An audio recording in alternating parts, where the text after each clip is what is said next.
Welcome to the Podcast Discovery Show, the podcast about other podcasts, where every single week we dive deep into a podcast we recommended last week and we have a book club style discussion. And at the end of the show, we give you a new recommendation and we talk about that one next week. I'm Kurt. And I am Zach. And this week, we are talking about Doughboys. Doughboys. It's a show that I had been thinking about for a while because their concept is simple but hilarious. It is two comedians / actor writers who started out reviewing restaurant chains, but fast food restaurants exclusively. And they have, I should have looked up how long they've been on the air because it's a really long time now. They have a ton of episodes.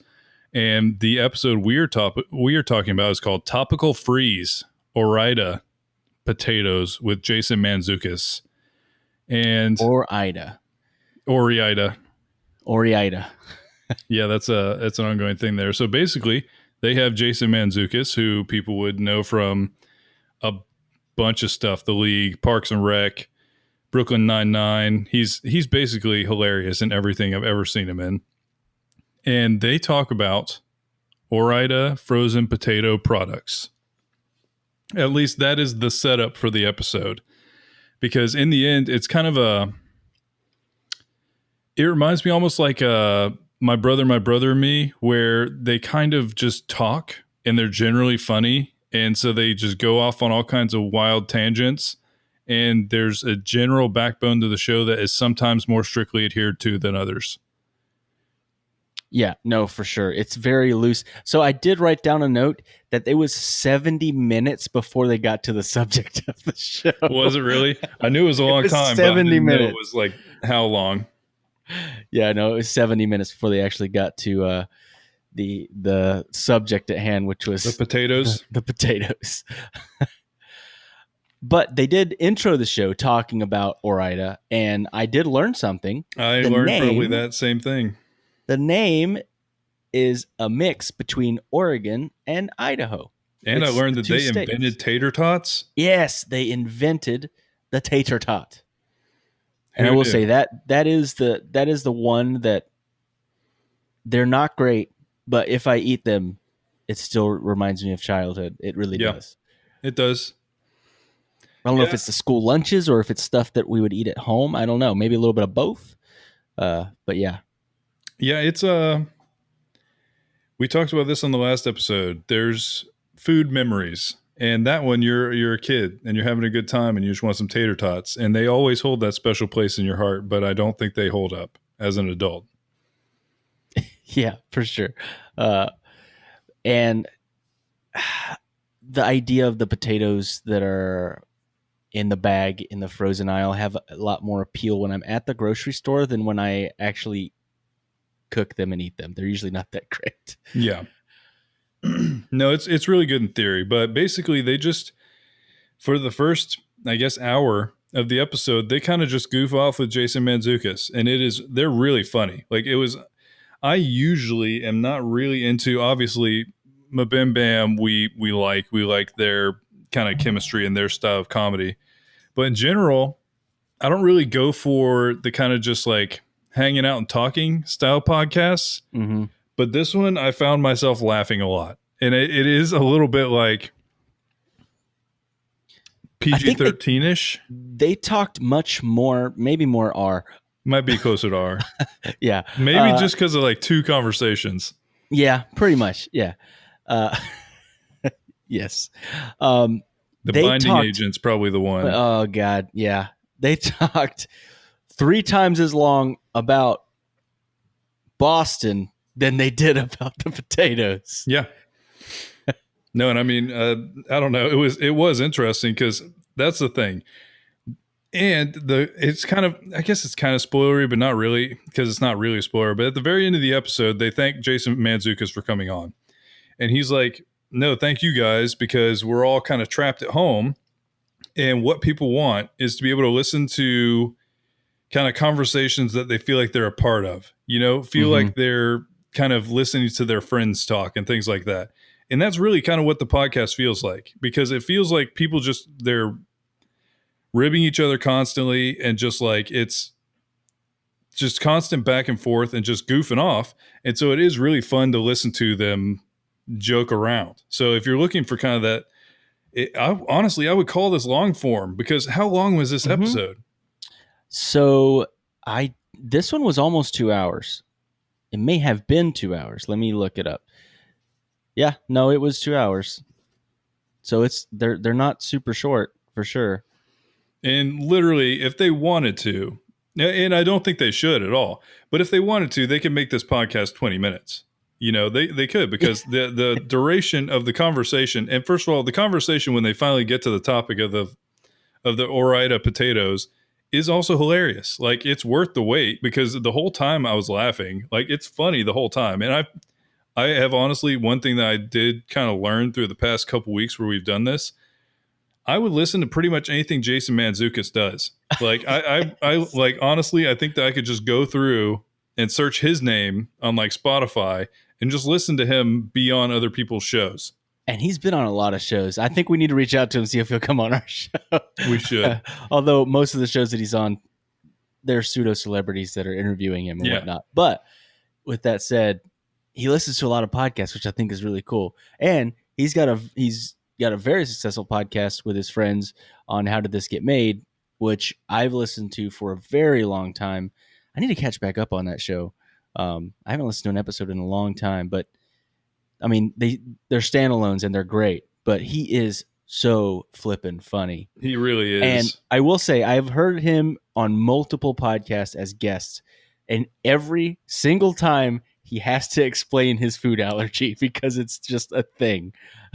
It's such a weird thing. I had never, actually, maybe he did talk about it a little bit on the other one, but it wasn't like anything extreme, because he was on the Scaredy Cats show, that we listened to.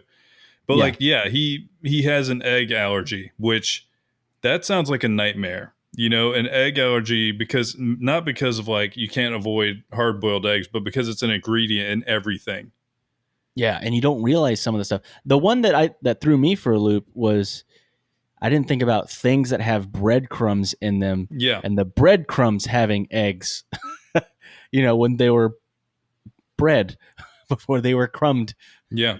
No, that one sounds extreme, but then he kind of lends an interesting perspective because of it, because he was all good trying the potatoes, but like, it sounds like his entire experience whenever he goes to a restaurant, it's like, look, no part of this can have ever been near an egg, like no part of any of this dish.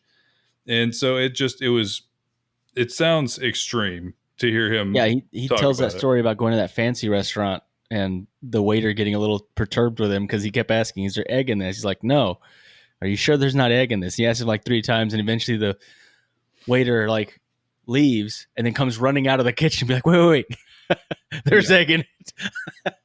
What was it? The glaze or something on something had egg whites on it in it. And he's like, well, then it has egg in it. No, it was like the baked apples had egg in them or something. Like, it was something weird. Like some weird component had egg in it, and that was all it took. But yeah, no, it was crazy to hear that. And also, one of the co-hosts on this, for anybody that's seen Brooklyn Nine-Nine, he plays a character on that. The other one's a comedian. So I think that they're all fairly... What character does he play? Do you know? On 9-9? Yeah, he plays... There's an episode where they're trying to sting a mob boss. Oh, what's his name? What's the actor's name? His name is Kyle in the show. But yeah, he's like an idiot nephew of a mob boss. And that's Mitch from this show. And essentially, I don't know. They're both so funny that it's really... I had a great time listening to it. Like I said, I don't really listen to this type of podcast much. I would say the only one kind of in this category is Mabim Bam. Yeah, I mean, this has even got less of a structure than Mabim Bam, because the thing with Mabim Bam is it's like controlled chaos. Only because of Griffin. If Griffin was not there, it's the same show. But you know what I mean. Like, there is actually a structure. They're answering questions. Yeah. And that they have some sort of direction that they're kind of going in.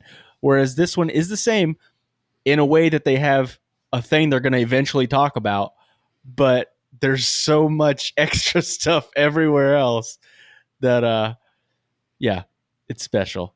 Yeah, no, but then they get down to kind of the the meat, meat and and potatoes. Yeah, those, yeah.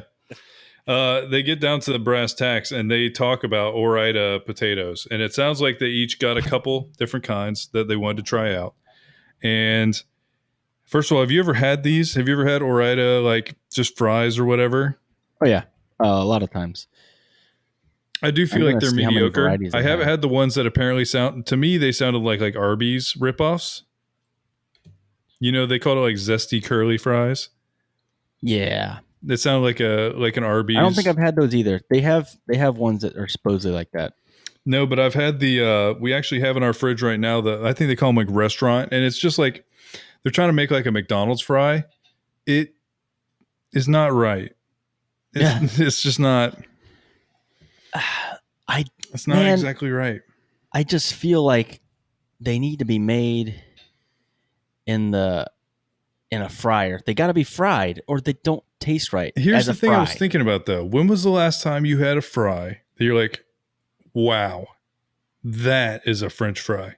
Or when was the last time you had a fry where you're like, that's French fries? You know what I mean? I feel like the vast majority of French fries in this world are mediocre. Where has your favorite fries? Consistently. Five Guys Cajun, I can get behind. Okay.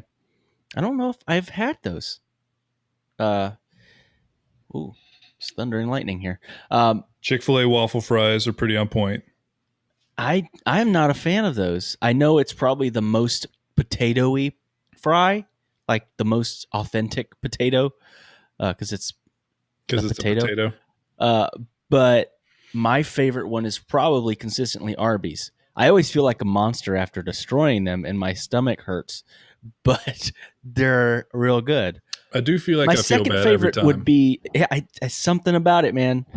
Mainly So because rich. I always get like the largest fry you can get. Yeah, I mean, I do that too. That's just part of it. If you're So I gonna think get it's part fries, of you it. have to feel like I regret everything about my life afterwards.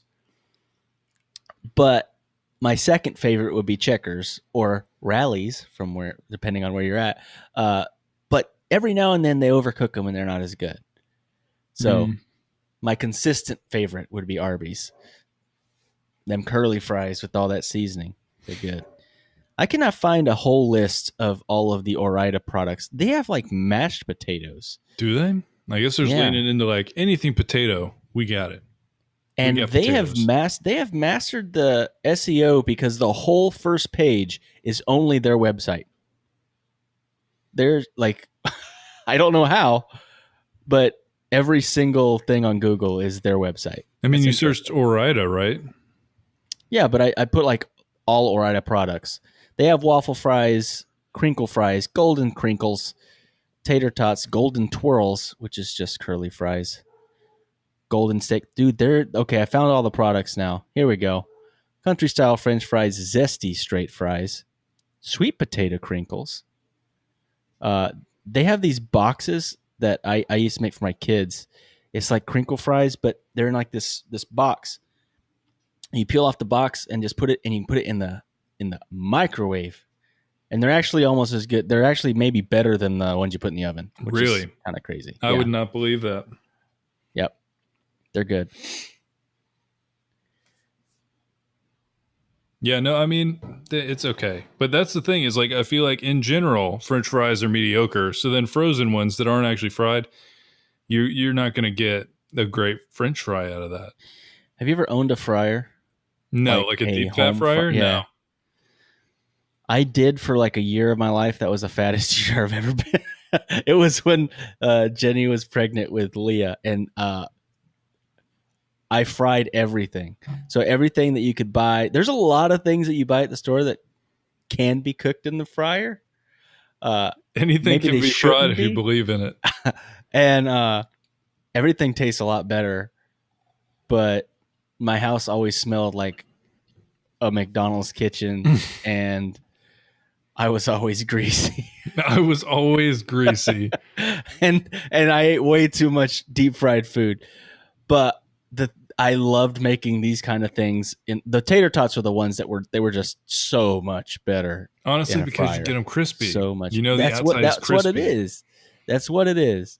and they cook so fast. You just throw them in there, like 2 minutes, they're done, and they're crispy. It's like I put them in for 20 minutes in the oven, and they're half as good as this. You know what I mean? But it's a very dangerous game to have a fryer in your house. I believe that. I had one of those little ones that had like, a lid on it and stuff like that. Oh, so you could like use the oil multiple times? Yeah, that oil got nasty. I'm not going to lie. Yeah, I think I'm hearing some thunder outside my house too. Yeah, we got a hurricane bearing down on us soon. See if we're going to dodge it or not. We'll see what the weather guy says tomorrow. They also had a segment on this show called The Pie in the Sky. So they got like a pun thing going on. Which you had was to guess that pie? Yeah. Guess that pie. And then they had like, it sounds like they have a lot of that kind of, it's like a better version of a morning radio show. It's like if I ever had to choose, do I listen to the radio and hear two people talking or do I listen to Doughboys? It would always be Doughboys. They even made a jingle for it specifically for this episode. Yeah, and because they had Jason Mantzoukas' name in it. Yeah. Yeah. No, and they definitely razzed him for making that, but it was worth it. They commit. And that's the thing that I really liked about this show is commitment to hardline stances. Like, I'm trying to remember. They were talking about ketchup. And Mantzoukas said, if someone brings me Hunt's, I will literally punch them in the throat and leave.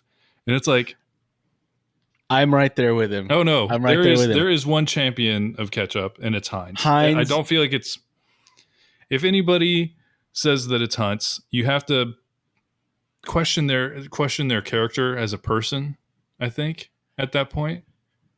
I remember restaurants around here literally having a different ketchup during an election cycle because we live in a small because Heinz is John Kerry, it's like John Kerry's wife's family's company. Oh God, I remember going to restaurants around here and they took all the Heinz out and put Hunt's, and I'm like, what happened? Why did you become a much worse restaurant? Yeah, it's like I was even in that world at the time where that was kind of something I heard. But I was like, Hunt's is not as good as Heinz. That's not going to work for me, actually. So, yeah. Apparently, we're the gatekeepers of French fries and ketchup now. Yeah. That also was the most idiotic thing that I can possibly remember. Yeah. But it essentially, I like taking hardline stances on things that are not that serious. Like them talking, and they give all of the different potatoes a grade. One of them really, like, the takeaway from this episode is we need to try the zesty curly fries, I think is what he called them. Mm-hmm. Because those sounded like the one. Every other one, mediocre, not great. But like we said, I don't think that fries, I think that there's a high standard to get a good fry. I think there's a lot of medium level, mediocre stuff out there. But they said that one's really good, so we got to try that out. But there was one thing they had another segment at the end where I guess they take in emails from people. And the email was saying that he was essentially thinking that buffets are done. Like they're not going to make it through COVID. And I did not know Sweet Tomatoes had gone bankrupt or shut down, whatever they did. And I didn't know they had another name that is yeah, we're in the South. Needed to die a long time ago. We're in the South, and we didn't even have the plantation name. Like, where was that? Soup Plantation is the name of it somewhere else in the U.S. That sounds so horrible. So, essentially, the idea of buffets now freaks me out. Honestly, I have not. And okay, to be fair, I'm kind of with Mantzoukas on this one. It kind of grosses me out to begin with. Like, I haven't been to a Golden Corral type place in a long time because it doesn't feel clean. And that's not really the vibe I'm going for when I'm eating. And it's mediocre food. I just don't, it wasn't really for me. And like, I'm not going to pay $12 to get diarrhea. Like, it's not something that I'm really looking for. And I don't know. I didn't really get into it beforehand, but then now it's like, I don't think so. And so I feel like they're going to struggle. and I feel like they're going to go down. And the only place that I actually went to that was a buffet, I haven't gone to for a while for unrelated reasons. Yeah, they are open again. And I asked Jenny, my wife, I'm like, how are they open? And apparently they have gloves and you have to have your mask at all times. And they have disposable gloves that you have to put on to grab the spoons and stuff to serve your plate. And then you throw them away at the end of the thing. Not bad. I mean, it's a solution kind of. I don't think this is the time for it. I am a big buffet guy. I love me a buffet. I specifically love me a good Chinese buffet. Just saying. I know that they're kind of notorious for not being the cleanest places, specifically the kitchens, but I do, and I have gotten sick from too many buffets. Yeah, that's part of the territory. I will say I do like Sweet Tomatoes a lot, though. I loved that place. No, you did. I did love that place. Soup Plantation is dead. I will say one of the most disappointed I've ever been in my life at a restaurant was the first time I went to a Sweet Tomatoes. We were on a soccer trip to, I believe, Jacksonville, and I had never been to a Sweet Tomatoes before. And I remember going in, and you know how you go through the salad line the first time? Are you allowed to go in that line again, like to get another salad? Yeah, isn't it a buffet? Yeah, but it's the weird one that's like you walk in, there's a salad, then you pay for your stuff, and then you go sit down. It would be weird. It would be like going anyway. I didn't know. I went back. If that wasn't allowed, I definitely did that. But I remember being so hungry and going through that salad line, which is when you first come in, getting the tiniest little salads. I'm like, oh man, I'm ready for some buffet food. And I get in there and I'm like, wait, where's the fried chicken? Yeah, it's mostly the salads. Where's the food? I mean, there's the salad bar, but where's the food? Like, where's the main course? And I'm like, wait, I can get a baked potato? That's my main course? And I was very disappointed. Then later on, as an adult, going back with that in mind, I enjoyed it. But I was so let down the first time I went as a high school student that really wanted some meat. I also feel like it's probably because honestly, there is one in our local area that's pretty good. And we would go lay down some eating because that's part of my problem. And that's part of the reason why I have to limit. Because one guy talked about he could only do one trip. That is not at all my experience. I have to choose not to go back because I can put away some food. And if I don't consciously stop, I'm going to feel bad. I'm going to feel really bad. The local one in town that you were talking about that we all go to or have used to go to, we would go with our boss all the time when he would come into town. Mm-hmm. And every time we would eat there, first of all, I wanted to take a nap by 2:00. And second of all, I would make sure that I did not, I just would not eat dinner because I would be so full. Oh yeah, no, same thing. Yeah, I would eat 40,000 calories in one meal. And I'd be like, I'm good for a week now. Yeah. But I hope that not all buffets will be gone because I'm a buffet man. I like buffets. Clean ones. There's a few that I'm like, nope, I'm not. No, touching that's the that thing. one. I didn't feel dirty at our local one.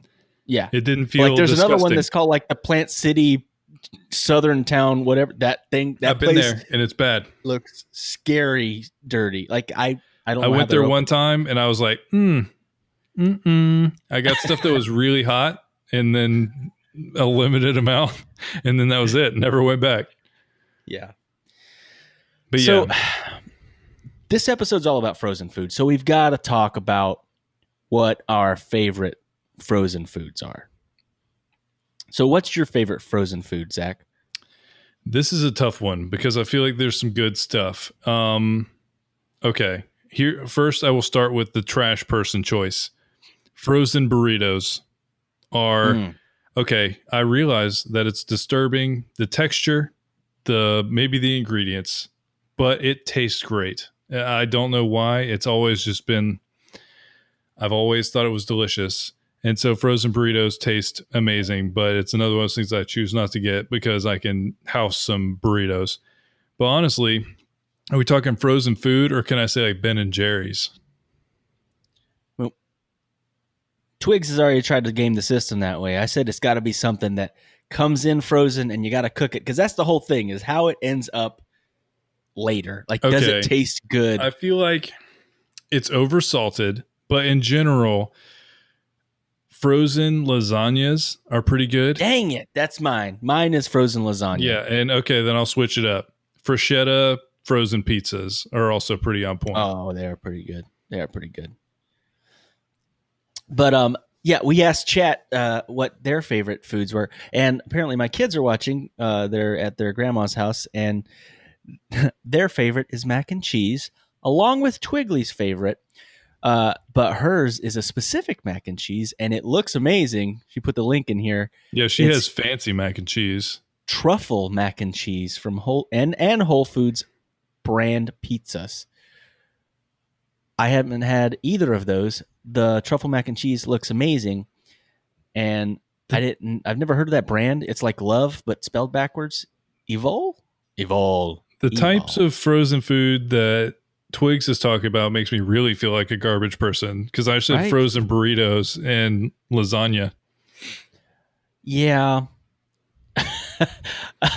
And I when you weren't here, I was talking about pizza rolls, and it gives you the semblance of a pizza when you're really craving a pizza. It's not really a pizza, but it reminds you vaguely of a pizza. So then you don't crave pizza anymore. And it is definitely something that is easy to make while you're gaming or something like that. So it works for that purpose. Yeah. One more thing I wanted to touch on before we wrap up is, I know this kind of is off topic a little bit because we already talked about Jason Mantzoukas, but I thought his story about him being in John Wick 3, which I just watched like a week and a half ago for the first time, and I saw him in it, and I'm like, hey, he's in this movie, but it's a small role. But I loved how he talked about how he was just such a big fan, and he was so vocal about it, like on social media and stuff, that they're like, hey, we've got a small role in this upcoming one. Do you want to be in it? And he's like, well, yeah. And he was in John Wick 3, which was a good movie. I kind of wish they would have wrapped the story up. They did not. They're going to keep making them, apparently. Yeah, they're going to keep milking that franchise until it's dead. They're going to kill it. They're going to kill it for sure. I did get confused multiple times in that one because it got a little convoluted. But the fight scene, they're just so good. My wife she couldn't stop watching, but at the same time, she's like, this movie is just one giant fight scene. She's not wrong. They've been trying to kill each other for an hour and a half without almost any other dialogue. Get ready for 2 more movies of the same. She's not wrong. Yeah, no, she's not wrong. But yeah, overall, really, really fun show if you are at all interested in junk food and funniness. Oh, shoot. I forgot something. Josh said what his favorite frozen food was. All right, too. Josh's frozen food. And I snubbed his real bad, real hard. Ooh. He likes the frozen steamed broccoli. It is very fast to make in the microwave. I will say that. It has zero flavor. It tastes like water mixed with a little bit of a fart, because that's what broccoli tastes like. I like broccoli, but you got to smother that with butter or cheese, which then kind of defeats the purpose. That is still an option for you. That is still an option for you. I mean, that's the way I eat broccoli most of the time. Yeah. Or raw, smothered in ranch dressing. So you don't actually like broccoli, is what I'm hearing. I guess not. I think I just figured out that I don't like broccoli, guys. I thought I did. If you always have to put some very strong flavor on it, maybe not. Okay, so for a special treat, we have been talking about for a long time now. I don't really know what specific episode we're on. Do you have a general sense? We are well past 100, but we can say this is our 100-ish. We're well past 100 combined episodes or just PDS? Just PDS, we're probably a little bit over 100. Okay. We don't know how many, technically. So we're calling this our 100-ish celebration. And so, like we've done before, we didn't want to recommend a podcast between the two of us. We wanted to reach out to some of the friends of the show and have them recommend a show for us to check out. And so our first one, we actually got a call in from our film correspondent, Keith, with a recommendation for our first in our 100-ish celebration. So check that out. Hey, PDS boys.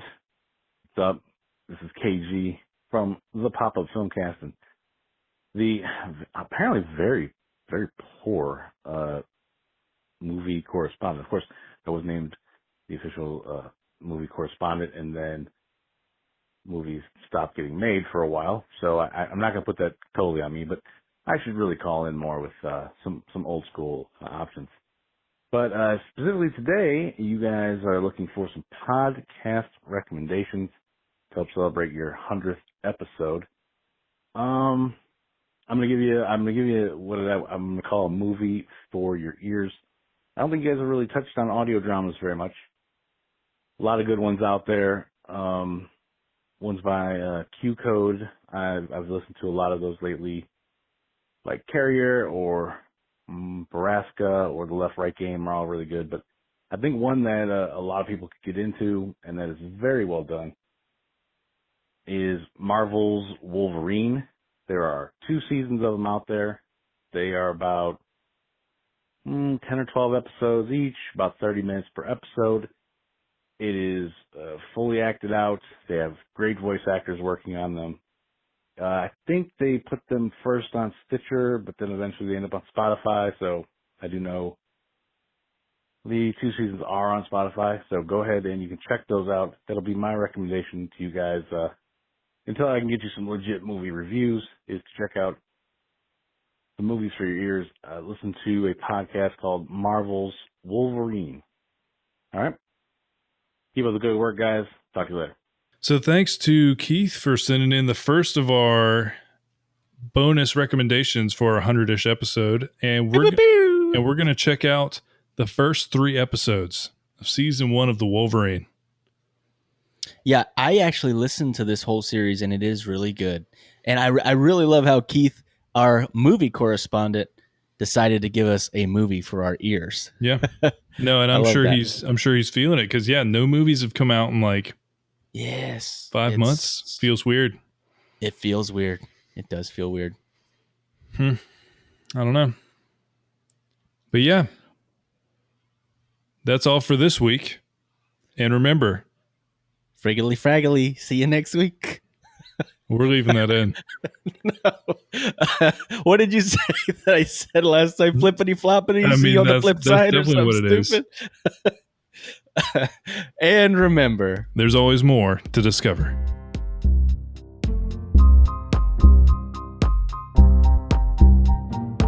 Thank you for listening to the Podcast Discovery Show. We have a few things we'd like to tell you. First, we would love to hear from you on Twitter at the PDS Official or in our Facebook group, the Podcast Discovery Club. Secondly, leaving a rating or review on iTunes helps tremendously in giving us visibility and also visibility to the podcast that we recommend. You can also check out our Patreon page to get exclusive bloopers, old episode archives, and other exclusive content while supporting the show. Finally, seriously, get in touch. We'd love to hear from you about what you love about podcasts. And thank you for being a part of all of the things that we do. This was a podcast from the Podfix Network. You can check out more shows like it at podfixnetwork.com.